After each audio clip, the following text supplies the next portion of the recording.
Absolutely, absolutely, and it's amazing that it never goes, and it's new every year.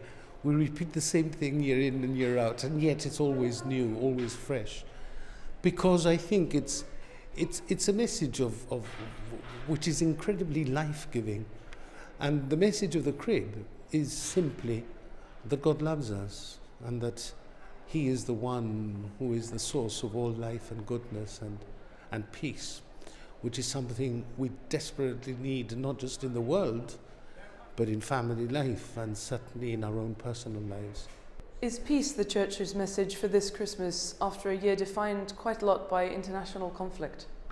Conflict is there all the time, has been there all the time, and will always be there, because that's nature, that's human nature, broken nature. The Christmas message is the opposite of what human nature is, and that is life, goodness, peace, mercy.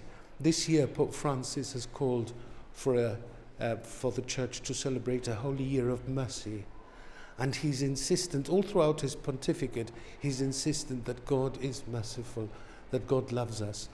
And indeed, he's written a book which has just been published, and it's called God's Name is Mercy. In fact, we've opened a holy door in Gibraltar, as in most cathedrals in the world, which for us should become a sign of a Jesus who is the merciful door to the Father, and going through that holy door to be able to encounter the grace and the peace and the mercy of God in our own personal lives. But we still need to proclaim again and again that peace is not made or is brought to us in a box. Peace, we become artisans of peace, as Francis says, and this comes as a result of our encounter. It's really the engagement of God and the heaven with earth, insofar as God engages with earth by sending his Son into experience life and also to experience living and ultimately death. So God is with us, hence the word Emmanuel. And we've got that in our cathedral because we've got 3 chapels. We've got the Chapel of Our Lady, in which the angel announces to Mary that she's going to conceive and bear a son. And then in the high altar, we've got in Latin the inscription, "The Word was made flesh and dwelt among us, and we beheld his glory."